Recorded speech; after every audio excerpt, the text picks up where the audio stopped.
What sort of a life is this? How do I continue this way? This is not the life for me, but I can't escape from it. I can't. Rebecca is hiding a secret life. Charity wants a husband. Tokumbo wants freedom. 3 church girls. 3 secrets. One God they all claim to serve. And now, their choices are catching up with them. Welcome to Church Girls Part 2. 2 nights later, at the club, the dressing room buzzed with activity. Beautiful ladies moved in and out, touching up their makeup, adjusting costumes, and preparing for another night under bright lights and loud music. Rebecca sat before a mirror, carefully applying lipstick. Beside her, Adeline was doing the same. For a few moments, neither woman spoke. Then Adeline broke the silence. Why haven't you told them? Rebecca glanced at her reflection. Told who? Your parents, Adeline said. Adeline shrugged. Why are you hiding it? Are you scared they'll get angry? Adeline probed. Rebecca turned so quickly that her chair squeaked against the floor. The disbelief on her face was impossible to miss. Do you even hear yourself? Her voice dropped. You're asking me to tell my parents that their daughter works here? She laughed bitterly. My parents are surviving because they believe I have a respectable job. If they discover what I actually do every night, it might destroy them. Adeline rolled her eyes. You always make everything sound dramatic. She cracked her lipstick. My mom knows exactly what I do, and she doesn't mind. Rebecca shook her head. Your family is different. Adeline's expression hardened. She said to Rebecca with pain in her voice, My mother worked hard to raise 5 children after my father abandoned us. I'm not judging her, Rebecca said quietly. She searched for the right words. You grew up around this world, but I didn't. The tension eased slightly. Adeline nodded. Fair enough. Rebecca sighed and stared into the mirror. I just need enough money. Her voice was almost a whisper. Once I've saved what I need, I'm done. A strange smile appeared on Adeline's face. You could get the money much faster. Rebecca frowned. Adeline reached into her handbag and pulled out a thick bundle of dollar bills. Rebecca's eyes widened immediately. Dollars? And that's not even all of it, Adeline said. Rebecca stared. The money looked unreal. Where did you get that? Rebecca asked. Adeline smiled knowingly. My special client. The words hung in the air. Rebecca's stomach tightened. Look, Rebs. Adeline leaned closer. You're prettier than most girls here. Rebecca looked away. And you dance better than all of us. Still, Rebecca said nothing. If you stopped limiting yourself, you'd make 10 times what you're earning now. Rebecca knew exactly what Adeline was suggesting, and that was precisely why she hated hearing it. You know I can't do that, Rebecca said. Why not? Adeline probed. You already perform in front of hundreds of men. That's different, Rebecca insisted. Is it? Adeline asked, sounding like her conscience. Rebecca's jaw tightened. The answer felt obvious to her, even if she couldn't explain it. There was still a line she refused to cross, a line that reminded her she hadn't completely lost herself. I am not doing private dances, Rebecca said with finality, and that's final. Adeline shrugged. If that makes you feel like a better singer, who am I to argue? The comment landed like a slap, but Rebecca was too tired to fight. She glanced at the clock. Can we drop this? Rebecca said as she picked up her makeup brush. We have 5 minutes before we are called. Adeline stuffed the dollars back into her purse. Without another word, she stood and walked out of the dressing room. Rebecca watched her leave through the mirror. Then she looked at her own reflection, the makeup, the costume, the exhaustion in her eyes. She barely recognized the woman staring back at her. Slowly, she lowered her gaze. Just a little longer, she whispered to herself. A little longer, and I'll get out. But for the first time in a long time, she wasn't entirely sure whether she was making a promise or begging for a miracle. The cool night air hit Tokumbo's face as she and Mark walked out of the club and headed toward the car park. Music still hummed faintly behind them, mixing with the distant sounds of traffic and laughter. For the first time in a long while, Tokumbo felt light, free. She stretched her arms dramatically and inhaled deeply. Wow! A grin spread across her face. I feel so alive. Mark chuckled beside her. That's because you finally escaped your parents' prison. Tokumbo laughed. Ha! You can say that again. She shook her head. If I spend 1 more month in that house, I might actually die of boredom. Mark laughed. Your parents aren't that bad. They are!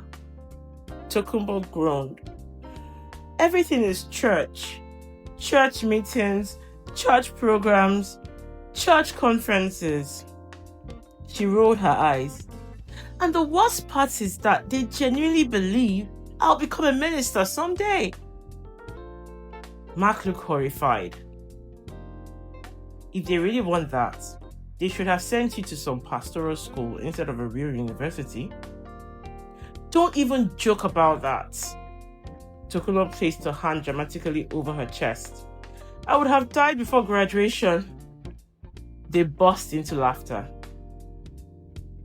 Mark's gaze drifted toward her outfit. Unlike most of the women leaving the club, Tokumba was wearing a simple knee-length bodycon dress. Modest, safe, almost conservative. He shook his head. Next time, wear something nicer. Tokumbo frowned. This dress is nice. It looks like you're coming from Bible study. She glanced down at herself. Then she nodded thoughtfully. Actually, that's the point. Mark looked confused. If daddy or mommy sees me sneaking back into the house, I don't want them wondering where I've been. Mark stared at her. Then he burst out laughing. You're unbelievable. I'm serious. She folded her arms proudly. This dress is my cover story. Mark shook his head. You're smarter than I thought. Tokumbo grinned. I know.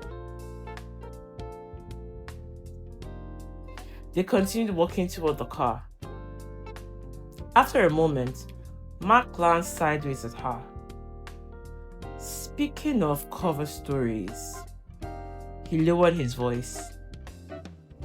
How exactly do you sneak out without your parents noticing? Tokumbo's smile widened. The kind of smile people wore when they were extremely proud of themselves. They have absolutely no idea I'm out. What? Mark gasped. She nodded confidently. I bribed the gate man. You did what? I gave him money. She shrugged casually. He understood the assignment. Mark stared at her for a second. Then he threw his head back and laughed. You were dangerous, you know. Tokumba laughed too. The sound echoed through the nearly empty car park.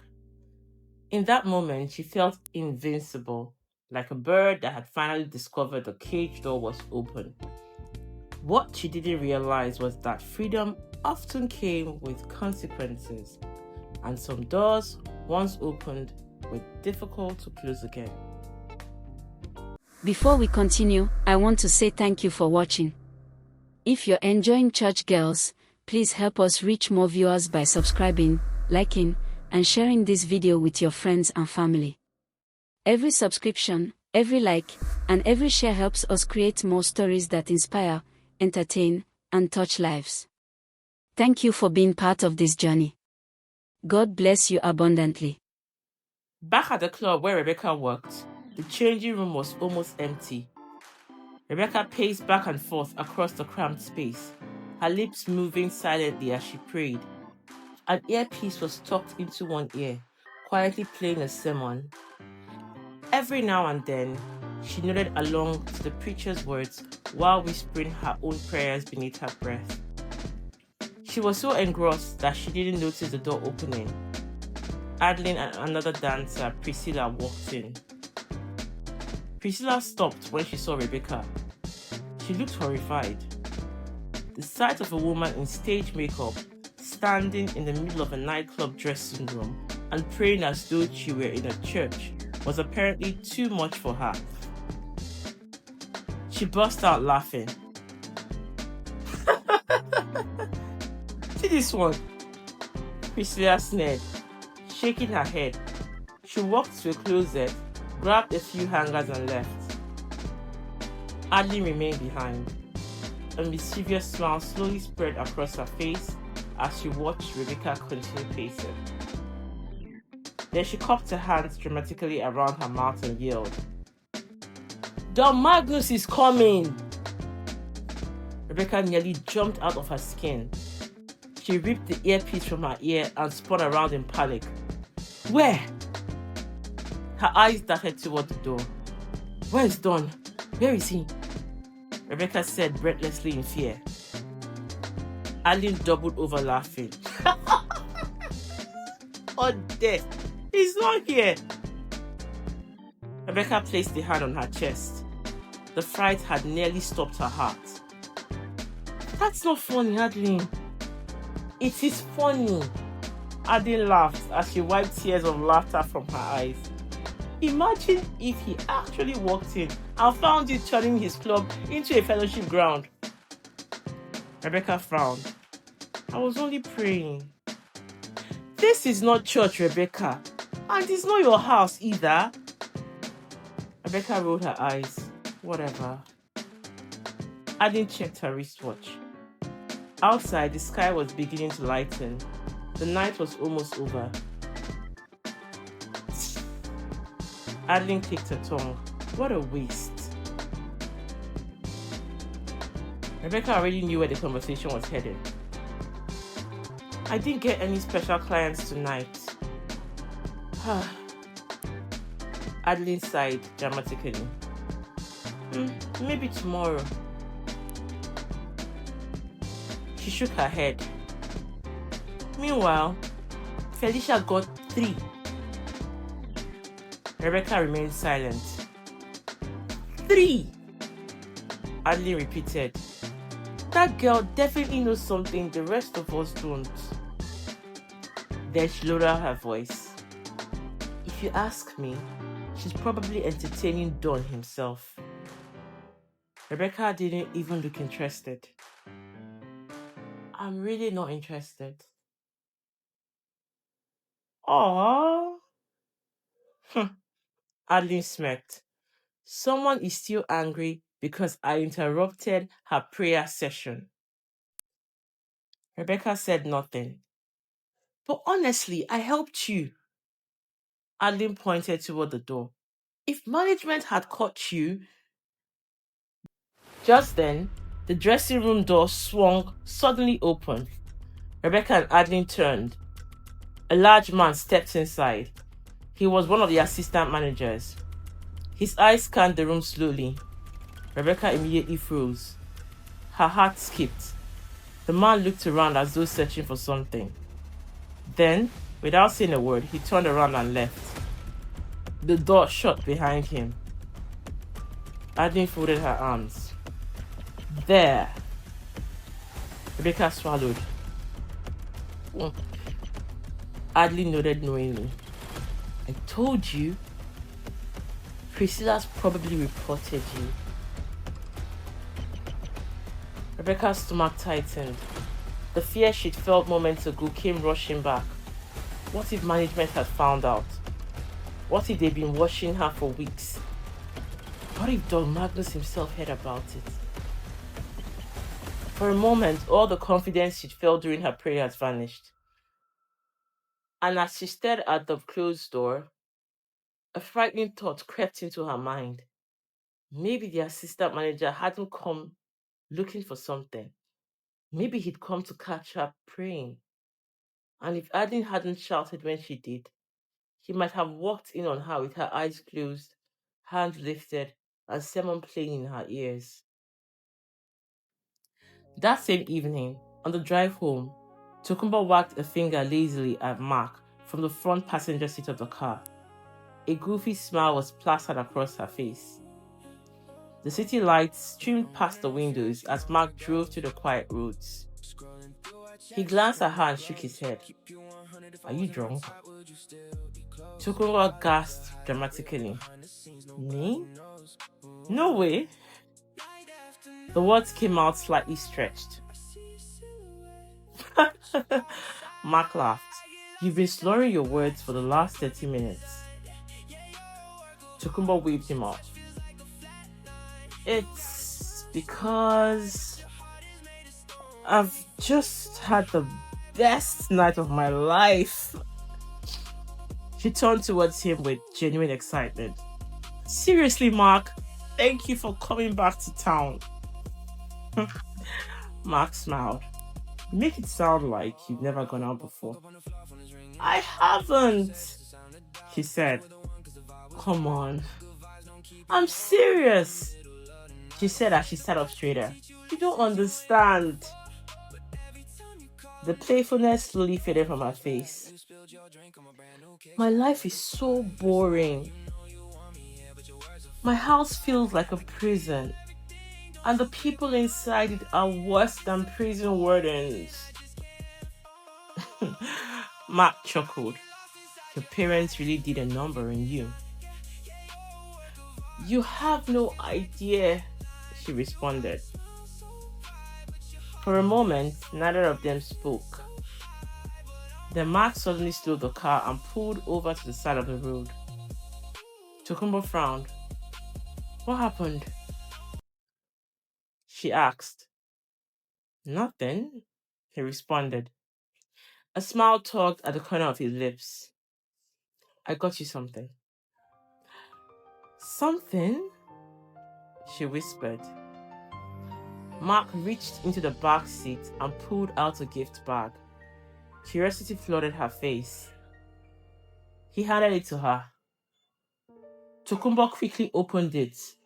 The moment she saw what was inside, her mouth fell open. A bottle of vodka.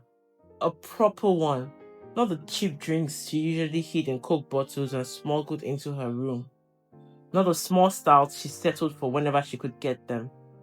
This was different. Her eyes sparkled.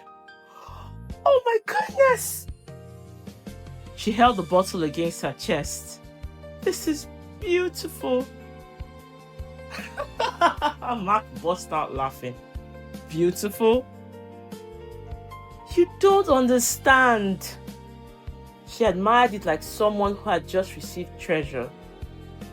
All this time, I've been managing small and big stouts. She shook her head and said, "This is luxury." Mark couldn't stop laughing. Tokumbo suddenly leaned across the seat and threw her arms around him. "Thank you." "Anything for you, Tokes," he said, a smile tugging at the corner of his lips. Then, for a brief moment, the atmosphere shifted. Their eyes locked in the dim interior space of the car. Mark's voice softened as he stared at her. "You know, your parents may never approve of me." Tokumbo listened quietly. "But one day," he smiled, "when I make enough money, I'll come and rescue you from that house." Tokumbo stared at him. The words made her heart flutter. Before she could think better of it, she leaned forward and kissed him. A quick kiss, soft, impulsive. When she pulled away, neither of them spoke for a second. Tokumbo turned her attention to the road ahead. "We're close to my place," she said. She looked at her wristwatch. "I'll get down here." Mark nodded. "See you soon." She smiled. "Definitely." Carefully, she slid a bottle of vodka into her handbag. Then she opened the door and stepped out. The night air wrapped around her immediately.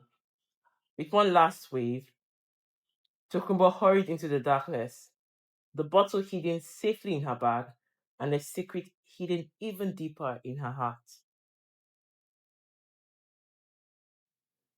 Back at the house, Tokumbo slipped through the back door and quietly shut it behind her. For a moment, she stood still, listening. There was silence. A grin spread across her face. Mission successful. Carefully, she removed her shoes and began tiptoeing across the kitchen floor, clutching her handbag tightly against her side. 1 step, 2 steps, 3, then disaster struck. Her foot bumped into an old wooden cupboard standing at the corner. The cupboard wobbled violently. Tokumbo froze. "No, no, no, no, no, no, no, no, no!" She stretched out her hand as if she could somehow stop gravity itself. The cupboard ignored her. Crash! The entire thing toppled over with a deafening bang. Plates rattled, a bowl rolled across the floor, something metallic clanged loudly. Tokumbo nearly jumped out of her skin. She slapped both hands against her chest as her heart attempted to escape through her throat. "Yeah!" Her eyes widened in horror. "Yeah!" Mugbe. For a few terrifying seconds, she stood frozen, listening, waiting, praying. Surely the noise had woken the entire household. Slowly she opened one eye, then the other. Still no movement. Still no voices. Still no angry footsteps. Ah, thank you, Jesus. Then she frowned. Actually, she glanced at the vodka hidden inside her bag. Let me not involve Jesus in this one. She grabbed the fallen cupboard and desperately tried to lift it before anyone came to investigate the noise. Meanwhile, in Tokumbo's parents' bedroom, Pastor Demilade was deep asleep. The woman snored with the confidence of someone who had paid her rent, settled her bills, and handed all remaining problems to God. Beside her, Pastor Benga stepped out of the bathroom, drying his hands with a small towel. Then he heard it. Crash! The loud noise echoed from downstairs. Pastor Benga froze. What was that? He stared toward the bedroom door. For a moment, he considered ignoring it. Then curiosity got the better of him. Slowly, he began making his way across the room. Unfortunately, he was no better than whoever had made the noise downstairs. His foot struck a small wooden shelf. A book tumbled onto the floor. Pastor Demilade sprang upright immediately. "Daddy! What is happening?" Pastor Benga quickly bent down and picked up the fallen book. Nothing. He forced a smile. "I hit my leg on the shelf." Pastor Demilade squinted suspiciously. "Where are you going?" "I heard a noise downstairs," Pastor Benga said as he glanced towards the door. "I want to check what happened." "Noise? What kind of noise?" she asked. "I don't know." "Then leave it," she said to him as she flopped back onto the bed and patted the space beside her. "Come and sleep." Pastor Benga hesitated. "But..." She pointed firmly at the mattress. "You have a prayer conference in Ibadan tomorrow, and you are leaving by 5 o'clock sharp. Come and sleep. No excuses." Pastor Benga looked towards the door once more. The mysterious noise was still bothering him, but the sound came from downstairs. He insisted. Pastor Demilade pulled a blanket over herself. "I'm sure it's Bukola." Pastor Benga blinked. "Who?" he asked. "Bukola," she said as she closed her eyes. "That girl roams around the kitchen at all hours. She doesn't know the difference between daytime and nighttime." Pastor Benga considered arguing. Then he remembered the 4-hour drive to Ibadan waiting for him in a few hours. Wisdom prevailed. "You may be right," he said. "Of course I am right," she replied. He returned to bed. Within seconds, Pastor Demilade was asleep again. Pastor Benga followed shortly after. And downstairs, completely unaware that she had almost been caught, Tokunbo was still battling a fallen cupboard and a handbag carrying enough secrets to cause a family revival meeting. The following morning, Tokunbo was still fast asleep. In fact, her sleep was putting it mildly.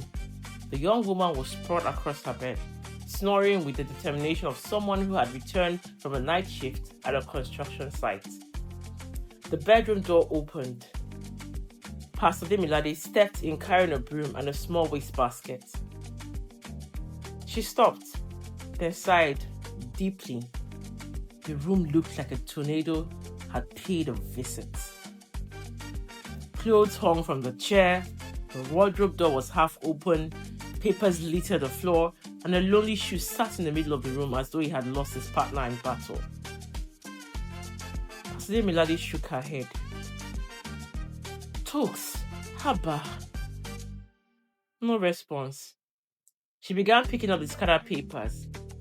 "Look at this room," she said. Tokunbo snored. "So dirty." Pastor Demilade continued. "One human being managed to scatter everywhere."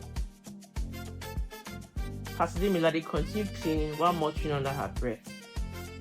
As she swept beneath the bed, something caught her attention. She paused. "What is this?"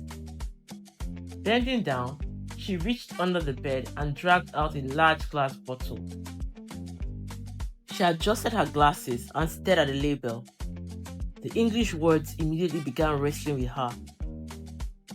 All these years, her husband had encouraged her to improve her English reading skills, but Pastor Demilade had always waved him away. After all, she could read her Bible perfectly well in her native language. What other book was more important than the Bible? Unfortunately, nobody had informed her that one day she would find herself conducting an early morning investigation involving a suspicious bottle hidden beneath her daughter's bed. Now the strange English word sat before her, refusing to reveal its secrets. She squinted harder.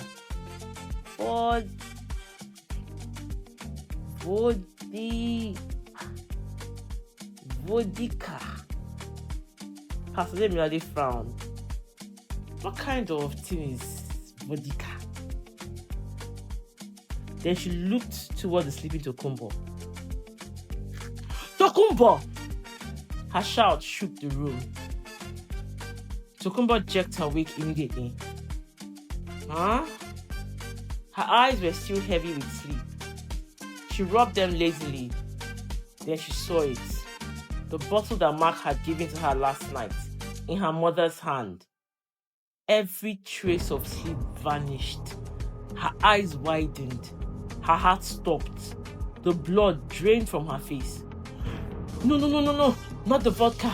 Anything but the vodka. Pastor Demilade stood at the side of the bed, holding the bottle like a piece of evidence in a criminal investigation. Tokumbo. Her voice was calm, too calm, the dangerous kind of calm. What is this? Tokumbo stared at the bottle, then at her mother, then back at the bottle. Thousands of excuses rushed into her head. None of them sounded believable. For the first time in her life, she wished the ground would open up and swallow her whole.